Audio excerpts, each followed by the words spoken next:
Good morning, everyone. How are we all doing here on this Friday morning?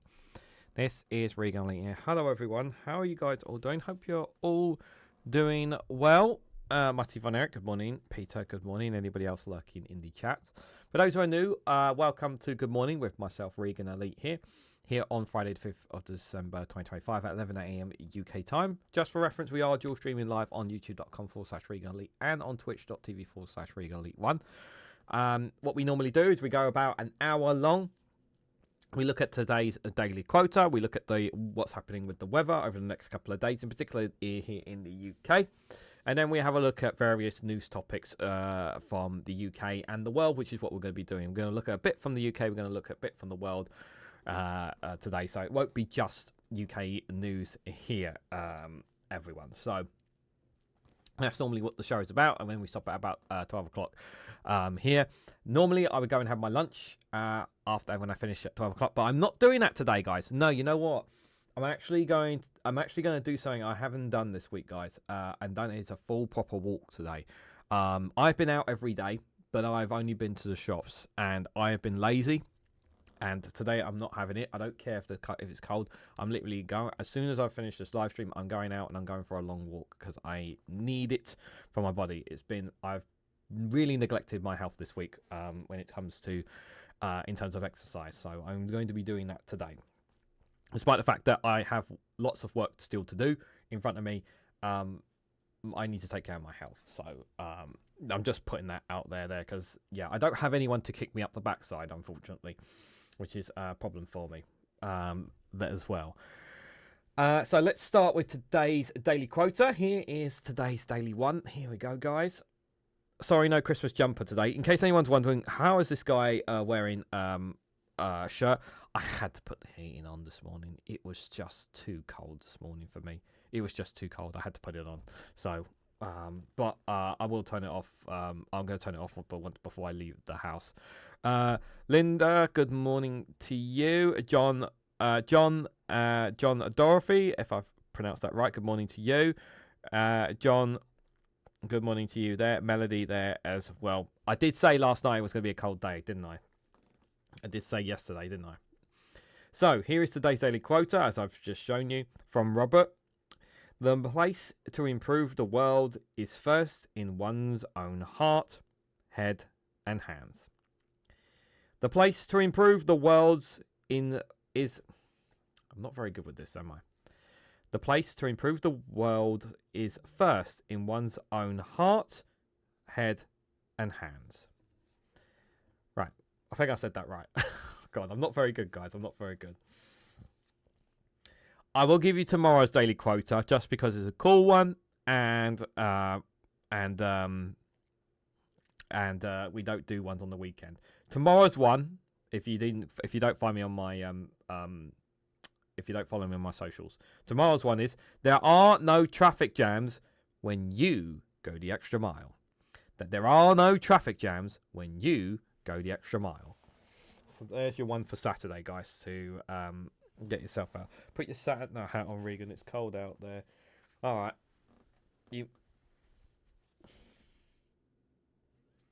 But I can't see now. Fine, I'll put it on. I'll put it on only because you asked. Peter, thank you so much for the £2 super chat there. With the penguin and is that octopus? I think it's octopus. And the dog there. Thank you so much for the £2 super chat. Hope you. Thank you so much for that. It's very, very kind of you. Hope you are doing well there.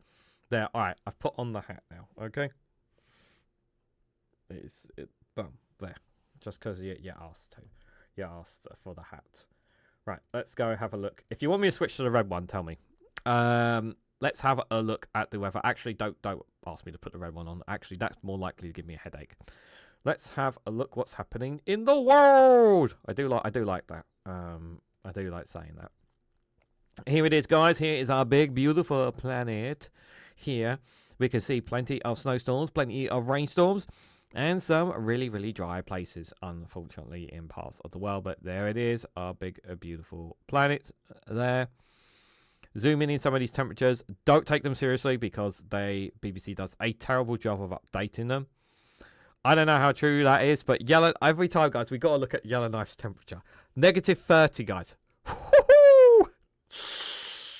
Is all I'll have to say there. Yeah, see, they don't change any of the temperatures. Like, some of them have just been the same. But there have been some countries they do change the temperatures on. Like Beijing and Tokyo, I think, has changed. Auckland has changed. They forgot to give Sydney its temperatures. They don't have the temperature for Sydney, BBC. Perth 16 there. Let's have a look at some of the other places maybe. Bangkok 27. Riyadh, parts of Middle East there. A bit chilly in some parts, but a bit warmer in others there we can see. Can we move? Thank you. Yep. There we go. How's our good friends up north in Iceland? They're 1 degrees, guys. They're 1 degrees. They're above the threshold, so they're doing all right. They're doing all right there. Let's have a look at Europe. Lisbon, Madrid are 16 and 9 respectively there. They got a bit of showers there. Rome is 9 degrees. Some showers there around Italy. Nice 11 there, southern France. Palma 11, Tunis 12 there. Tripoli 14. Some showers in the Mediterranean we can see there. Athens. Looks like they're going through a rainy storm there, as well as other nations around that area as well. Istanbul 15, Tiaria 12 there. And then we got some of the colder temperatures in most of the eastern part of Europe. Bern 12, as you would expect, yeah, in the Swiss Alps. Zagreb 6, Vienna 6, Prague 3, Berlin 3, Budapest 8, Chisinau 4, Kiev 3, Warsaw 7, Moscow, Chile 2, Minsk, Venice 6 and 4, St. Petersburg 2 respectively, Oslo Chile 4, and Murmansk a -9 there. Some snowstorms around, but most of it is very, very cloudy. As you can see, very, very cloudy in most parts here. Zoom in a little bit here. We can see Paris at 5 and Brussels 5 there. And if we come to the UK here, we got Dublin 10, Belfast 9, Cardiff 9, London 7, Manchester 7, and Edinburgh 5. This is all for 6 o'clock today is what we're expecting here. Switching it, if I just switch it a bit further back, like I said, I did say yesterday that this rainstorm is coming. So some of us may not feel this rainstorm right now, but later on in the day, you're going to feel it. This storm is going to hit. You're going to feel it. If not now, you're going to feel it later on. So later on, guys, there is going to be a rainstorm. And temperatures are expected to stay cold throughout the day. Most of the days you can see. So it's going to be like that going overnight into the next day. Like I said, the rainstorm, and some of it may form into some snow, which we can see up in the highlands there, in some parts there as well. Temperatures overnight are going to be warmer in some parts of areas. You can see overnight, Saturday, early Saturday morning overnight there. Cardiff 9, London 10, Manchester 10, Dublin 9, Belfast 7, Edinburgh 6. So temperatures not too much changed up in Scotland, but in terms of Wales and the rest of the UK and Ireland, it's actually going to be warmer overnight as we go into the weekend there. But like I said, those showers aren't going anywhere. There's going to be some scattered showers around on Saturday there, yes, as I've said before. But temperatures are going to increase going into this weekend, as we can see here.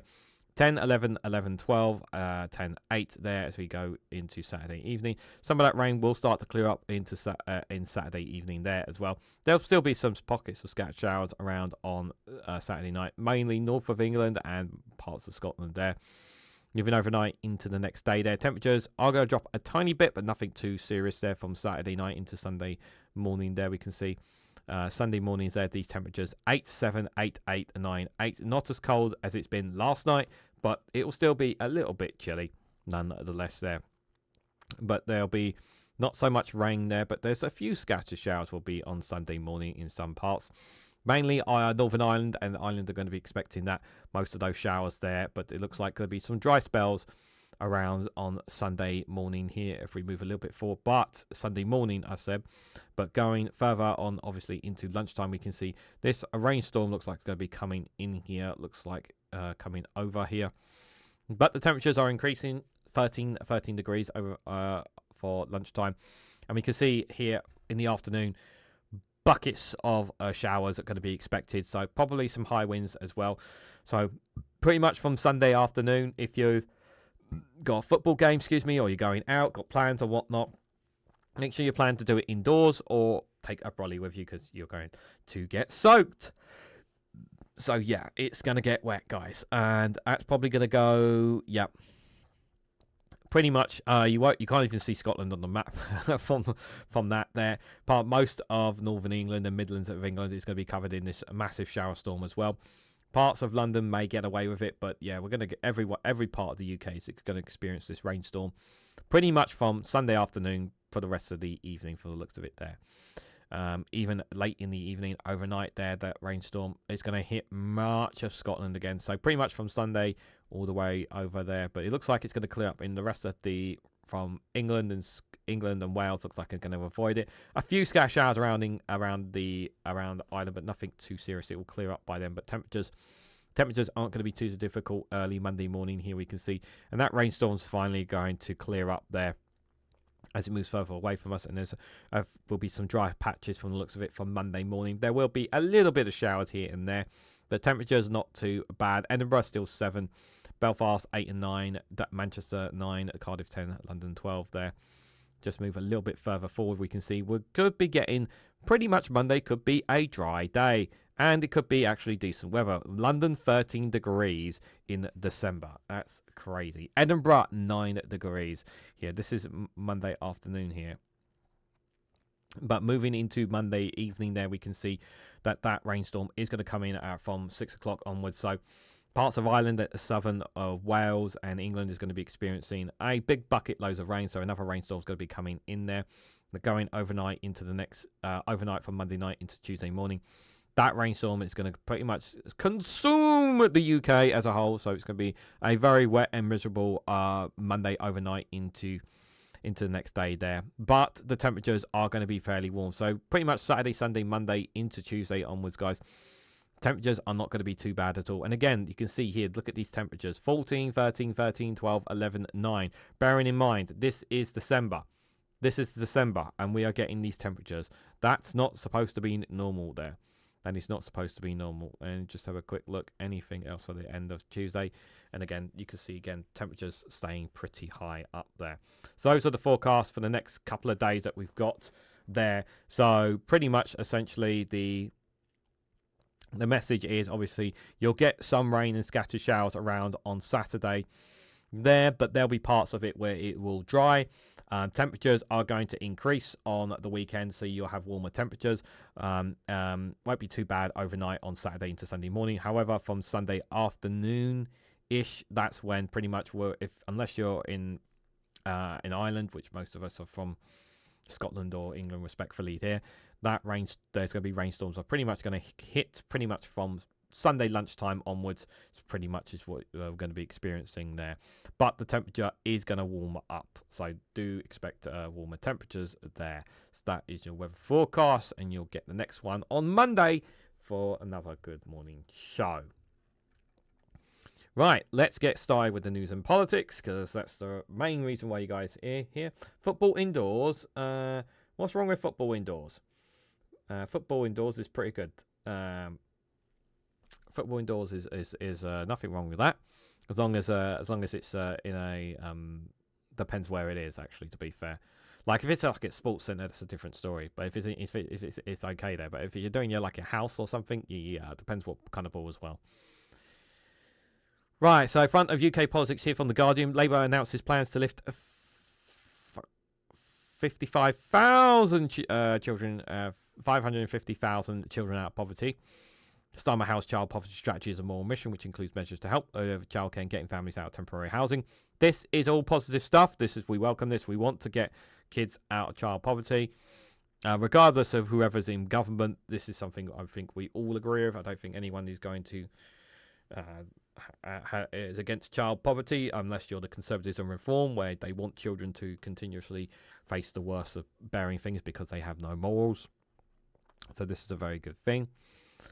Gaps in UK migration statistics hamper public debate and policy decisions. A study is showing here. Official data cannot show what impact the ECHR has on asylum cases, says a leading think tank migration observatory. So gaps in the official migration statistics are hampering public debate and policy decisions, including on cases related to human rights laws, according to a leading think tank. So the University of Oxford's Migration Observatory has identified 10 areas where information is lacking, including immigration, enforcement, and returns, and the size of the population living undocumented in the UK. The research also raises how it's difficult to understand how many immigration cases are affected by the European Convention on Human Rights, the ECHR, as the government seeks to change it and reform, and the Tories have pledged to leave it. An analysis published on Friday found there is little data to identify who and how many people apply for and are granted permission to stay in the UK through the conversation or successful appeal against their removal. Madeleine, the think tank director, said the UK's membership of the ECHR is a major issue in public debate, in large part due to its impact on migration policy.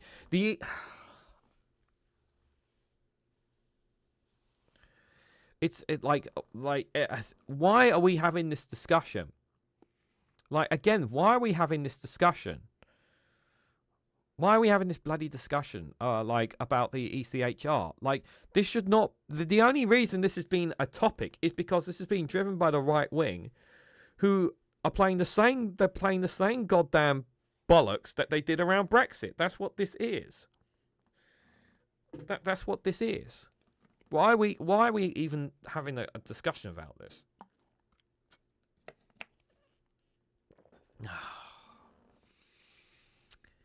The current data can't give us a clear picture of where and when it has the most impact. It makes it harder for public or policymakers to make an informed choice about the important decision with long-term repercussions for the UK. The public should not have a choice in this. The public should not have a choice in this. We elect politicians to make this decision. It should be up to them for it. The research comes after Shabina Mohammed, the Home Secretary, announced a series of changes to the asylum system and migration rules as she seeks to fulfil Keir Starmer's pledges to cut the overall number of people coming to the country. As part of the asylum proposals, ministers will seek to bring in legislation to prevent human rights laws being used to frustrate deportations and make it easier to remove people. Yeah, but this also this is also puts our own human rights at risk as well. One of the themes the Migration Observatory found in the study were poorly linked records for a person's migration journey. The evidence gaps are particularly challenging when trying to track asylum seekers through the immigration system. Official data can't tell us much about what happens to asylum seekers who are refused but not returned, or what type and sequence of appeals some people make when they are told they must leave the UK. These are important questions, especially at a time when the government plans to reorganise the immigration and asylum appeal system. This is a good question in terms of immigration, obviously, that if someone's application has been rejected, the country that they're origin from, they can't go back to. So where do you send them to? That is a very good question. Because you can't send them back because their country is dangerous. So what do you do then? Well, they have to leave the UK. Where? Send them back to France? Like, if France will take them? What if France doesn't take them? Well, then what do you do? What do they do then? They just leave them in a hotel or something? Like, there needs to be an answer there. I don't like that. I don't like the think tank looking into that. Holocaust survivors call on Nigel Farage to apologise over alleged anti-Semitic comments. That's good. I like that this is being pressured. I like this being pressured. They literally just updated this while we've been talking. Home Office admits facial recognition tech issues with black and Asian subjects. Why? Calls review after technology found to return more false positives for some Democratic groups on certain settings. Oh. Ministers are facing calls for stronger safeguards of facial recognition technology after the Home Office admitted that it is more likely to incorrectly identify black and Asian people than their white counterparts on some settings. Oh, how discriminate of them. Following the latest testing conducted by the National Physical Laboratory, the NPL, the technology of the application within the police national database, the Home Office said it was more likely to incorrectly include some demographic groups such as search results in its search results.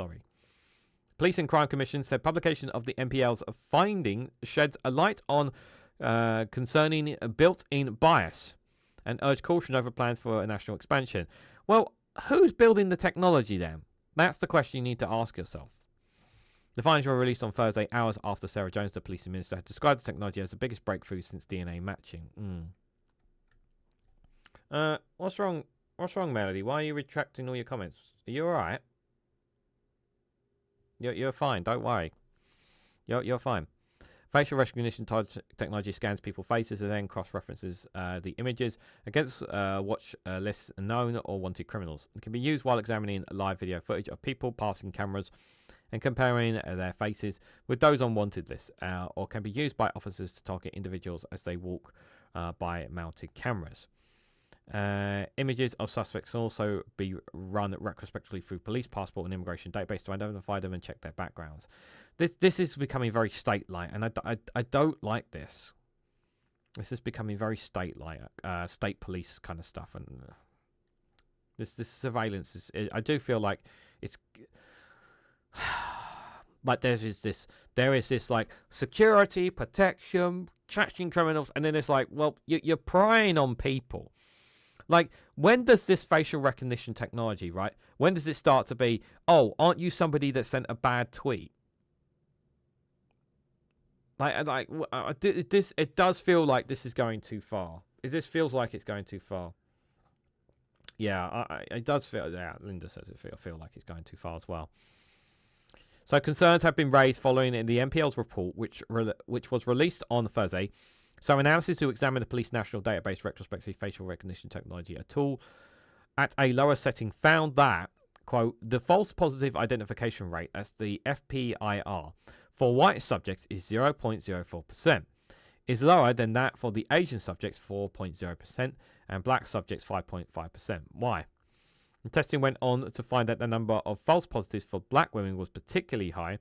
The FPIR for black male subjects is 0.4%, is lower than that of black female subjects, 9.9%, the report says. The Association of Police and Crime Commissions said in a statement that the findings show an inbuilt bias. It says this has meant that in some circumstances it's more likely to incorrectly match black and Asian people than their white counterparts. The language is technical, but behind the detail, it seems clear the technology has been deployed into operating policing without adequate safeguards in place. So yeah, basically racist. It's a racist system because it's designed to target more of a specific group rather than their Don't like that at all. Labour MP video explaining UK debt with biscuits racks up 3.3 million views. This is a bollocks analogy of the debt. Don't watch that video. Don't buy into it. It's a misconcept of it. You know, it's a misconception. Farage turns on broadcasters over racism allegations that number of claims hits 28. Why doesn't he just come clean?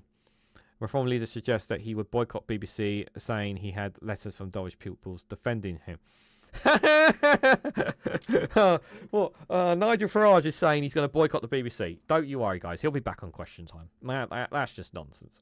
He's just talking nonsense there. Absolute nonsense. Boycott the BBC. Don't be so silly, Nigel. He chastised the BBC, but he still ends up talking about them. Flight resumes at Edinburgh Airport after air traffic control issues, apparently. After service suspension due to IT problems. That was just recently there. UK's first-time buyers in the best position to snap up property in a decade, data has shown. Apparently there. We can tell farmers the problem, expert says, seismic waves and check soil health and boost yields. We discussed this yesterday on the Eco Flakes show. I have time-stamped it if you myself and Wayne Angry Pagan, if you guys want to have a listen to that as well there. Right, let's have a look at the BBC here. Some interesting stories there from there. So let's go to the story that Dave McGuinness was touching on. I'm pretty sure this is the one he was referring to, guys. So the construction sector shrinks at the fastest pace since the pandemic, a survey is suggesting. So activity in the UK's construction sector shrank last month at the fastest pace since the pandemic, partly due to uncertainty ahead of the budget, a Closest Watch survey has indicated. So the research from S&P Global said November saw the steepest fall in output for 5.5 years, led by a downturn in infrastructure and house building. How many times I've said that the Conservatives didn't do bugger all when it comes for infrastructure? They did bugger all. It added that commercial construction also faced severe headwinds last month as concerns over possible budget measures pushed clients to defer investment decisions. This is why you should just shut the F up when it comes to the build up to the budget. Like the leaks and the nerves around it does not help the markets, does not help businesses, does not help consumers, just keeps everyone on edge. Just stay quiet. Don't say anything. Like, sometimes they should just say nothing instead of playing politics here with people's lives and just kind of like tell people what you're going to be doing on the day. You know? Like, they really should just shut up and stop leaking stuff. So, however, some analysis questioned whether the surveys were too pessimistic and suggested activity would pick up following the budget.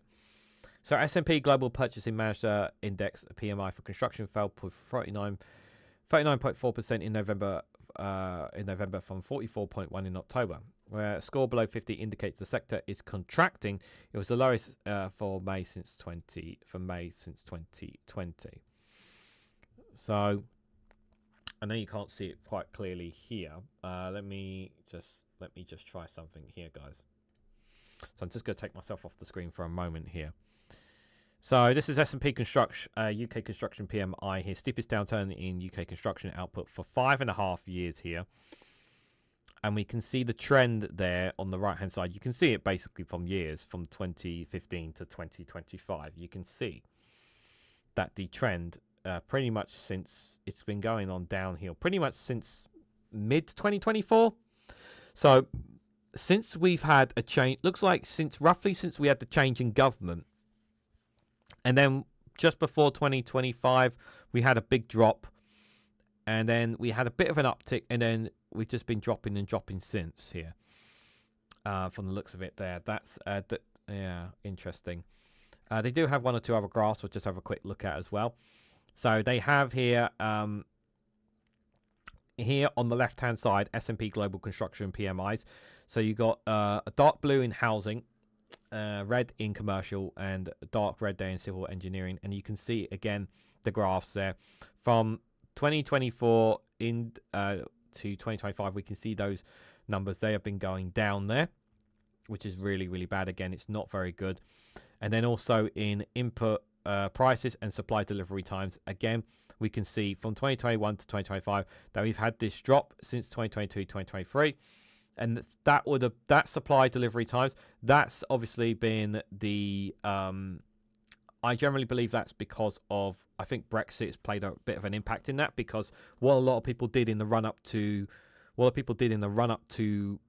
Brexit was people did a lot of stockpiling, and the construction industry was no different. They did a lot of stockpiling. But what happened, of course, is that once those stockpiles start running low, it then becomes harder to get those materials. And you can see that from here. You can see that from some of these graphs here as well. So, and it's not recovered since then as well. So, yeah, it's very bad indeed there. The November data, let me make sure, let me just fix my screen back up, thank you. So, November data reveals a sharp retrenchment across UK construction sector as a weak client confidence and a shortfall of new project starts again, weighing on activities, says Tim Moore, Economics Director. The government has pledged to build 1.5 million homes in England in 2029, but the industry says it is not being supported to achieve this. That target is the equivalent of 300,000 properties a year. The rate of building is not seen since the 1960s. Legislation aimed at reforming the planning system to speed up house building is currently going through Parliament. This is taking too long. Look, I said that you cannot rely on the private sector to achieve your targets, and the private sector always has this caveat of they need to get something back in return, and that is again they need to get their money back in return here, and they're not going to get money back in return if they're investing in houses that doesn't make them money. And the problem is that we need houses, we need social houses, we need council houses, we need houses that are affordable for people, not the kind of houses that the private sector wants. And the problem with that is that while the government has invested money into this sector, and I'm not debating that, the problem is that they are expecting the private sector and capital business to do everything for them to achieve this goal, and it's just like you can't just expect the private sector to do everything for you. You can't rely on capitalists to do everything for you, because their number one goal is about making money. Their number one take is all about making money. How can we make money out of this? That's how I perceive it as, this industry. But also as well, and this has been spoken about time and time again, and very early on, before Brexit, Marcus Allshorts, and do check out his YouTube channel, Allshorts Politics. He mentioned time and time again, as someone who does a lot of DIY work and all that kind of some great stuff on his other YouTube channels. He mentioned that, getting materials, never mind the workers, the materials that you need for the construction industry is going to cost a lot, and it's going to be an absolute arm and a leg to get those materials into the UK once we left the European Union. And we can see from those graphs that when you've had run out of materials and you don't have the same as you used to be, it's going to be a problem. And we're now 5 years on since we officially left the European Union, and where is the money going to come for getting these materials?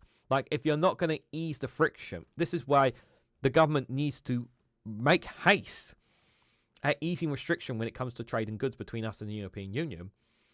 They won't rejoin the European. They're not going to rejoin the European Union, which is bollocks. But they need to do something, because this is another sector that, if they want to achieve this target, which they're not going to achieve, they need to ease the red tape between the EU and the UK when it comes to construction materials. And we're not even talking about the workers as well. And let's talk about the workers, because a lot of we rely a lot on immigration builders from people from the UK, in particular from the EU, in particular Polish and some Eastern European builders who do a lot of the work for us. There are British construction workers, but it's mainly the majority comes from abroad when it comes to helping build our homes. So you have all these combination of issues, which is what's holding back our construction industry. So yeah, it's very, very problematic indeed. And it's shrinking since the pandemic. This is very bad. This is really, really bad. And what we don't want, I don't know why I'm getting a call now. What we don't want is, it's a random phone number, don't worry. We don't want to end up in a situation where Ireland is in. That would be brutal. That they're in a really bad spiral situation right now when it comes to their housing situation. We've got to build the houses we need for people. Man jail for sending anti-Semitic messages to MP. Is Scottish Labour on the brink of Westminster revolt? We touched on that yesterday. That's a story from yesterday. Government pledges to end children living in B&Bs. The strategy also includes making children more accessible for families and universal credit. 6-month unfair dismissal right to begin from 2027. The government will commit to bringing in enhanced protections against unfair dismissal from the start of 2027 after watering down its plans last week. Labour ministers agreed to introduce the rights to make a claim after 6 months in a job instead of 1 day after a backlash from business groups. The new qualified period would still be shorter than the current 2 years. At the time of last week's climb down, the Business Department did not specify when the amendment's 6-month right would come into force. That's not good. We need an answer. They need to get the workers. Look, I'm not happy that. Look, I really mean this. I'm not happy that they watered down the workers' rights bill, just because of business lobbyists getting in there. I really am not happy about that.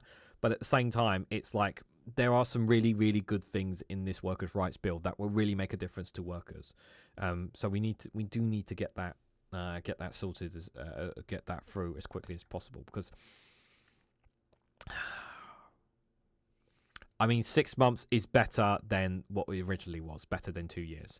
So sometimes you got to take some positives. So they need to get that workers' rights bill through sooner. It will, because the sooner they do, the better the benefit it will be for people as well. New mayoral elections to be delayed. Touched on that yesterday. Crypto investors donate a record. Yep, we touched on that yesterday. UK and Norway form the naval alliance to hunt Russian submarines. I touched on that yesterday as well. Those are all old stories we kind of covered yesterday, guys. All right, let's have a look across the pond. Let's see what's going on and what's happening in the world, guys. Let's see what some other news outside the UK. So we'll start with the Associated Press here. So the Admiral says there was no kill them all order in boat attack, but video alarms lawmakers. So what's this about, guys? So this is about the strikes on Venezuelan. So just to give a bit of background. So back in September, there was a strike on, as you guys know, on this channel, I've covered about, there's been more than 20 strikes on boats in the Caribbean Sea by the US Navy on allegedly drug cartels run by Venezuela. This is what the Trump administration has claimed. And back in September, there was a strike they did, and there were survivors from that boat. And allegedly, and this is what was alleged at the time, allegedly Pete Hegseth ordered the killing of the survivors of that boat. No survivors, basically. Now, this is the Admiral. I believe this is the same Admiral who was in the room when the order was made. And I don't know if they've tried to pin this. And I think they've allegedly been trying to pin this on the Admiral for the decision rather than Pete Hegseth, which I think is fucking outrageous. And excuse my language, I have to say that, because the Admiral at the end of the day is just following his orders. And this story touches back to something that I haven't heard a lot of outlets been mentioning, but people have completely forgotten this already. And that is, there was a video last month by the Democratic Party.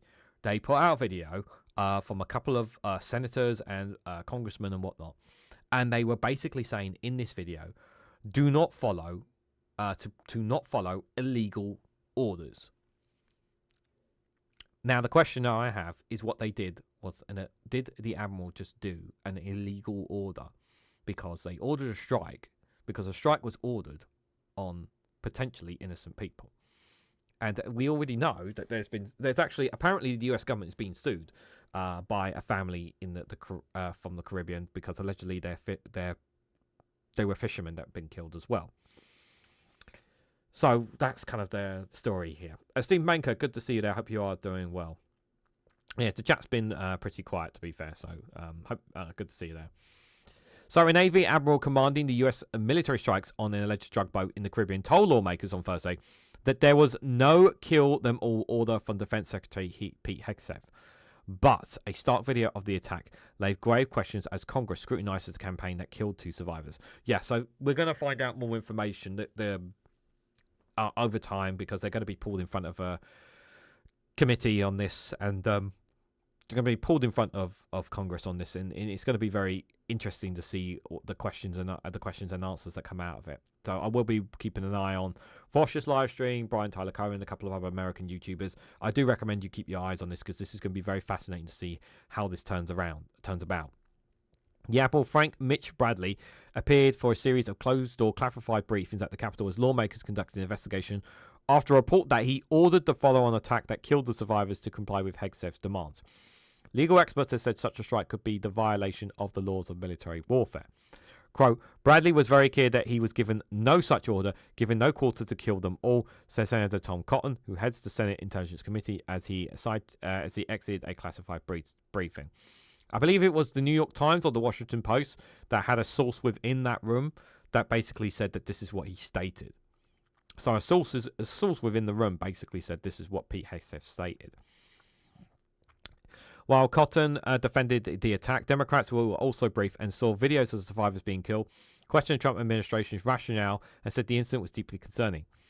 The order was basically destroy the drugs, kill the 11 people on the boat, said Washington Republican Adam Smith, the top Democrat on the House Armed Services Committee.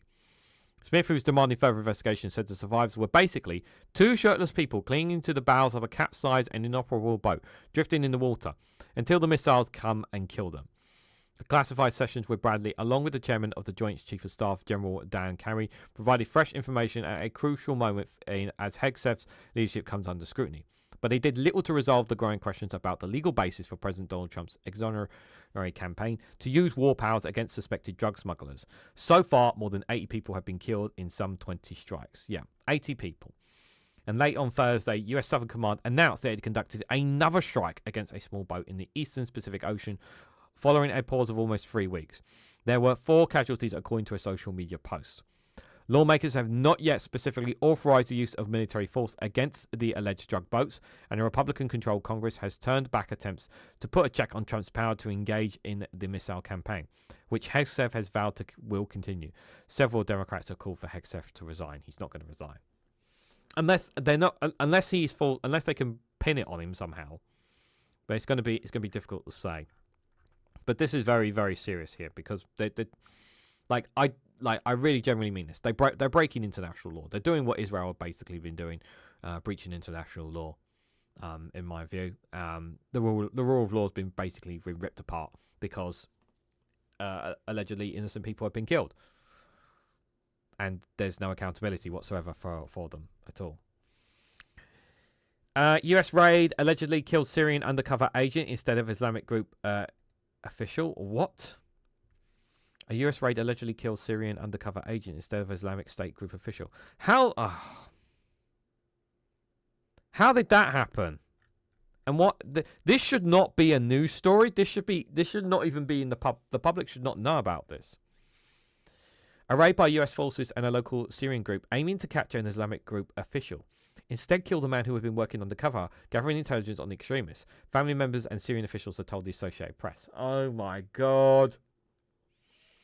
The killing in October underscores the complex political and security landscape as the United States begins working with interim President Ahmad al-Sharia in the fight against the remnants of ISIS.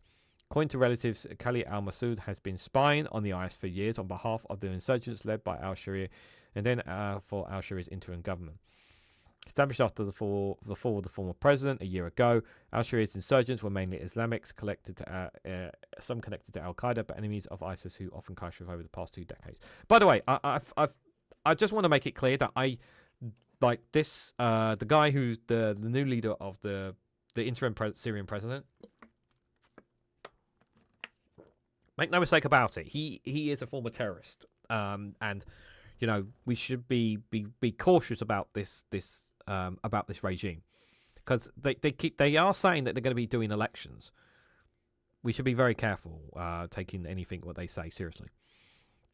Neither US nor Syrian government officials have commented on the death, an indication that neither side wants to indict or derail improving ties. Weeks after the October 19th raid, al-Sharia visited Washington, and now Syria will join the global coalition against ISIS. Yeah, I don't think they would want to talk about it, but the fact this is obviously something that happened a few months ago, and the Associated Press has managed to get a hold of it there. The New York Times is suing the Pentagon over Defense Secretary's new press rules. This is a live. Don't come out. I don't want the live feed. I just want the story. Can you not just give me the story, please? I want to read a bit more in the story, or is it only the live feed?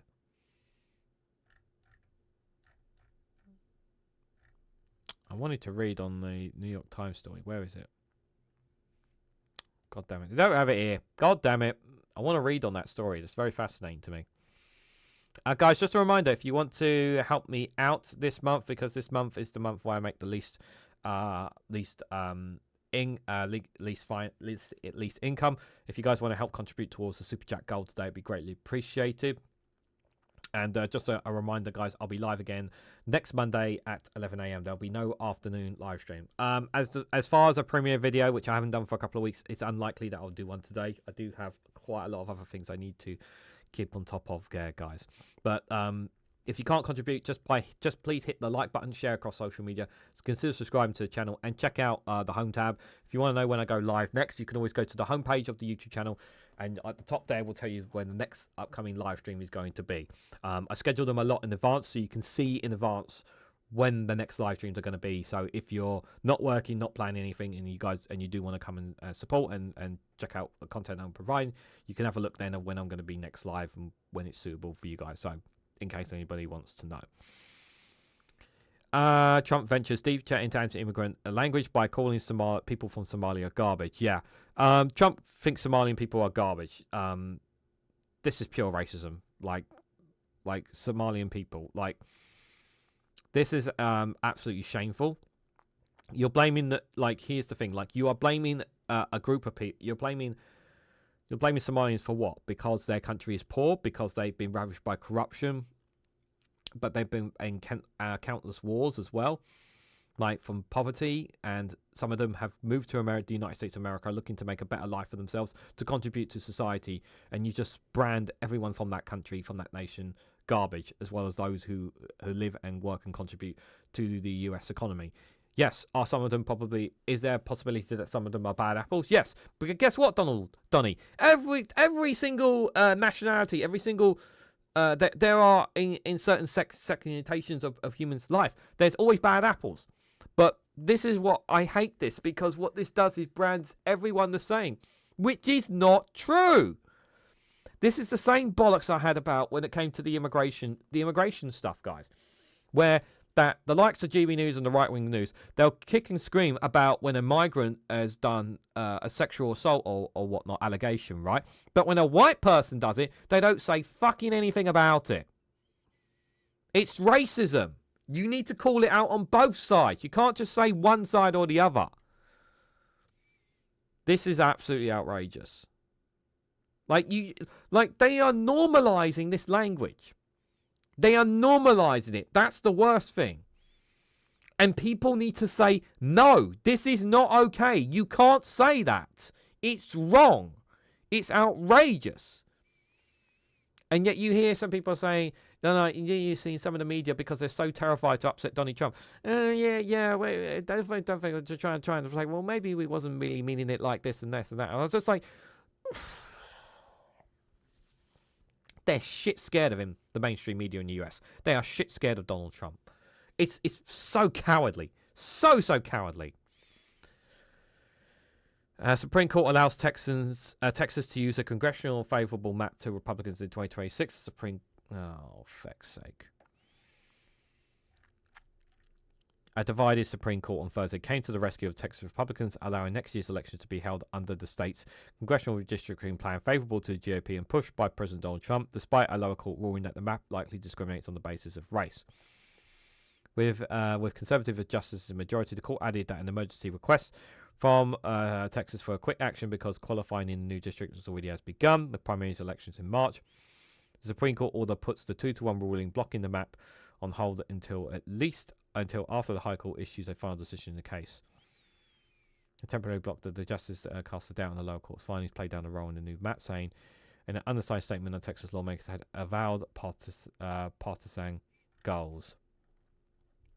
Wrote the three Justice Liberals that our colleagues should not have interfered at this point. Doing so, she wrote, ensures many Texan citizens for no good reason will be placed in electoral districts because of their race, and that result the court has pronounced in year out as a violation of the Constitution.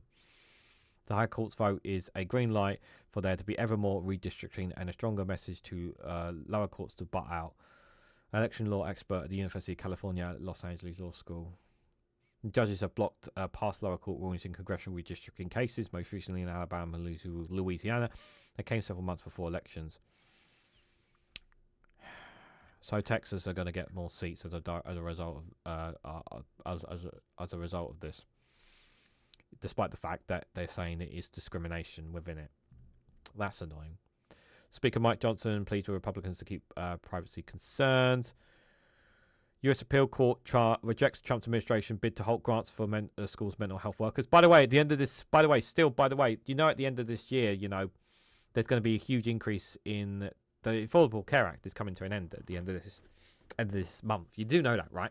Which means loads and loads of Americans are going to be fucked at the end of this month because the Democrats caved in during the shutdown. Putin and Modi held talks, announced expansion of Russian-India trade ties. Let's see what else. Any other interesting stories here? No, I think we'll leave it there. Let's have a quick browse of some of the other stories because we only got 10 minutes left, and sorry, my ear is annoying me. Have a quick look at NBC News, then we'll have a look at Al Jazeera here. Supreme Court allows Texas to draw maps favourable to them. JD Vance says his marriage with Usher has been as strong as it ever been. The fact that you need to put that out there does say a lot about your relationship there. IKEA opens its further store from Sweden in New Zealand. IKEA's in New Zealand. Must let my friend Steve Moore know about that. They've got an IKEA there. Parents said school issue iPads are causing chaos for their kids. Don't care about the World Cup. Don't care about the World Cup.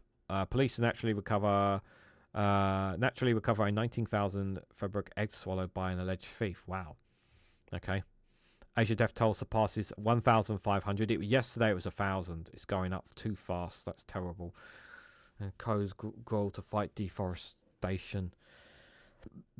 That's not good. Speaker Mike Johnson struggled to keep control of the House floor. He's a goner. The clock's ticking against him. He's losing control. And he knows he's losing control. $1.5 million raised for 88-year-old veteran after viral video of him working in a grocery store.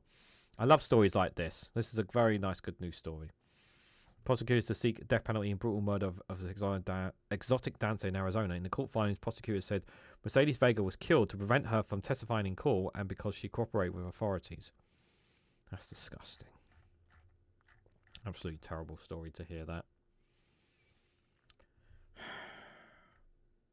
Let's have a look at some other stories happening in the world, guys. Israel sets military budget at $34 billion as it keeps attacking Gaza. What a surprise. The Rapid Support Forces, that's the RSF, kills dozens, mostly children, in war-torn Sudan's Kalagi. The SAF cites SAF sources there. Absolutely terrible. Russia increasingly belligerent as truce talks founder of Ukraine war rages. Yeah, we touched on that already. Putin pledges uninterrupted fuel shipments to India amid US sanctions. Yeah, India needs to be punished. India needs to be pressured. Like you need to squeeze India's economy to make them say you need to like you're not helping this situation. Europe and America need to do more against India on that. Honduran presidential candidate says Trump interfered in election. Of course he did. Makeshift movie screening in Gaza City brings children out of ruin. More heavy rain slows Sri Lanka's recovery after deadly cyclone. Hong Kong student union suspended over calls for victims for fire justice. The homeland is the homeland. Venezuelans brace for a possible US attack. I think it's coming. I generally think it's coming. I think it's coming when either the midterms or when the around the time of the presidential election, so that Donald Trump can remain in power, because once they're at war they cannot have elections. So I generally believe that. I generally think they're going to do that. Just a quick reminder, guys, if you want to help towards the super chat goal, it'd be greatly appreciated as well. And a reminder, there's lots of other live streams taking place today on Friday. There'll be Phil Morehouse's at 12 o'clock. There'll be The Agenda with Phil Morehouse and Graham Hughes on Politics Social. There will be Friday Frolics with Daily Blase at 5 p.m. That'll be a good, fun one to check out. There'll also be A. Thompson will be going live at around 7 o'clock as well. Max Robespierre will be going live at 8:30. And Politics Social will have another live stream later on Friday about 9:30 as well. So there's lots of stuff to check out for today, guys. Farage brand BBC despicable after tense clash over anti-Semitism allegations. Reform UK leader insisted at a press conference that he has never seen anything racist with malice. Okay, sure. UK workers set to get unlimited compensation for unfair dismissal. Government plans to lift the current limit of 118,000. I can't open any of these stories, guys, just for reference. FCA to grant provisional license to financial startups to help them launch faster. Companies given an 18-month permit will have restrictions over the volume of business that they can do. General Dynamics manager blames crew for Ajax armored vehicle problems. Employee commented in response to humorous video highlighting faults reported by soldiers and trial personnel. Lead developer of major Scottish carbon capture project set to take place. Decision raised questions about project's future and fuels concerns over declining industrial base there on the Scottish economy. For Big Four maintain stranglehold on UK's biggest audits. No mid-tier accounting firm won't maintain from large listed firms, bank or insurers last year, the FRC has found there. So we'll look at the front of the Financial Times. US national security strategy calls for cultivating resistance in Europe. Policy document blasts traditional allies while failing to criticise Russia. Warner Brothers in exclusive talks with Netflix about studio and streaming sales. Yeah, I'm like, that story is something that's actually kind of related to, maybe related to wrestling in the future. For those who don't know, All Elite Wrestling has a TV contract with, has links to Warner Brothers, through their deals, and Netflix has a WWE show. So I'm generally curious to see what happens if there's going to be any changes whatsoever going forward. I don't think they should, but it's a no. I know it's not unrelated. US stocks set to double digits of gains in 2026, Wall Street Bank says. EU fines Elon Musk X 120 million euros for transparency violations. Lemmy talks up customs unions amid efforts to rebuild UK-EU ties there as well. Those are some of the stories from the Financial Times. Let's have a look from one we haven't looked at for a long time. The New York Times here. Let's see what the NYC are saying here. Second strike scrutiny. Yep, we saw that already. Explosions and survivors military shows lawmakers September a second attack boat. Yep, we talked a little bit about that as well. Takeaway from the Pentagon investigation on Hexaf use of signal. Got a story on that. War and peace, a day of cognitive dissonance in Trump's Washington. President Trump presided over a Congo-Rwanda peace deal on the same day his administration was being questioned about potential war crimes. Wow. That says a lot. Grand jury said to decline to recise Linear James there. Trump threatens to leave North America deal. Groups urge him to do no harm.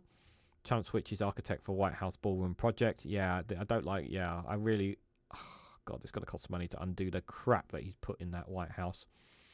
Macron urges Xi to help end war in Ukraine. Yeah, there's only so much you can push him to, though, unfortunately, there. I've spoken about that already. Stories on the right, anything here? A bursting bubble would be great for AI. Yeah, people need to be careful about the AI industry. ICE crackdowns have captured few immigrants with criminal records. Data shows in high-profile operation, more than half of those arrested had no criminal records, and analysis shows. What a surprise! Criminal history of immigrants arrested in major operations with violent convictions, well, no criminal charges. Los Angeles, Illinois, Washington, Massachusetts.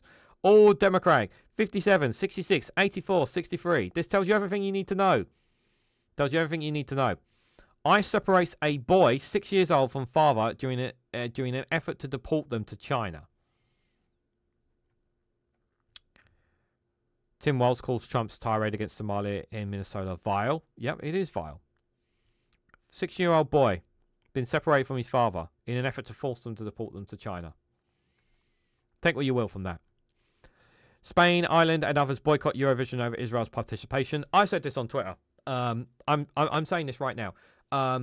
Do not watch Eurovision. Do not support Eurovision. Do not associate yourself with Eurovision. Boycott the brand. Okay. I generally mean this. The moment they said that Israel is going to be allowed to participate in Eurovision, they are associating themselves with support of the murder and deaths of Palestinian children. They support the deaths of Palestinian children.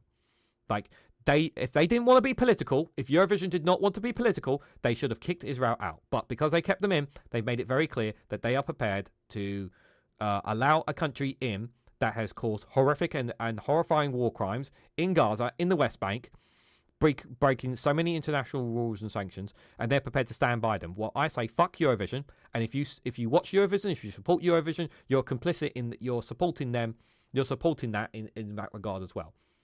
I generally mean that.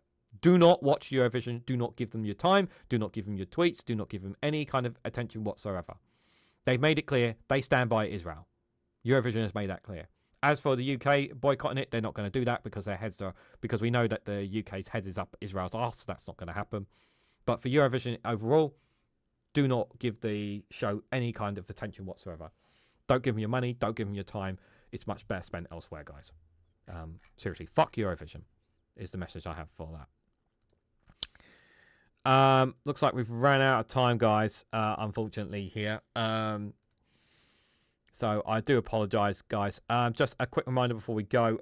Thank you again for The only super chat of the day from Peter. Thank you for the £2 super chat. I do appreciate it.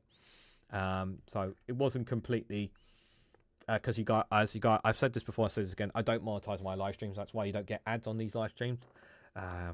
So yeah, but I do appreciate everyone coming along. Thank you guys for all your comments. Thank you guys for being here.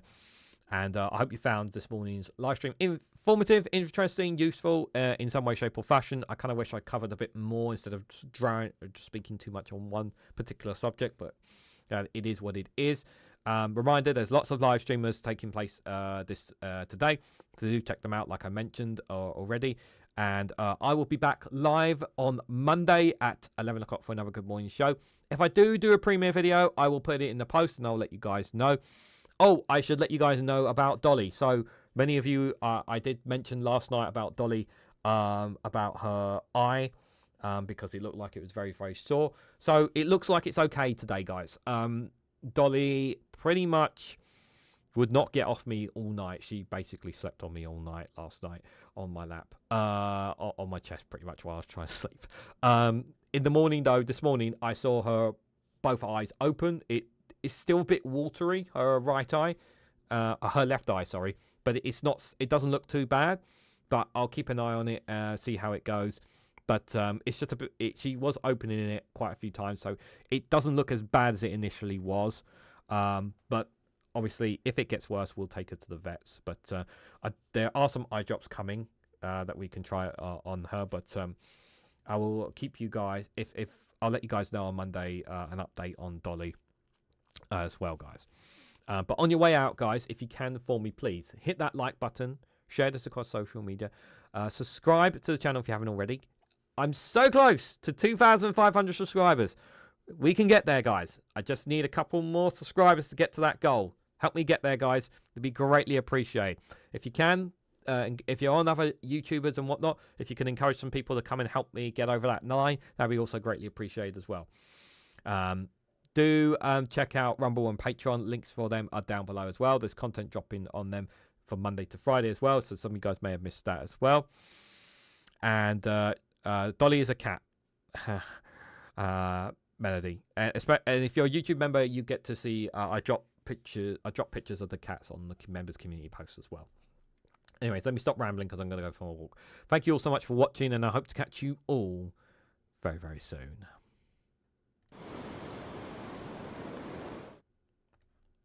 Wrong outro.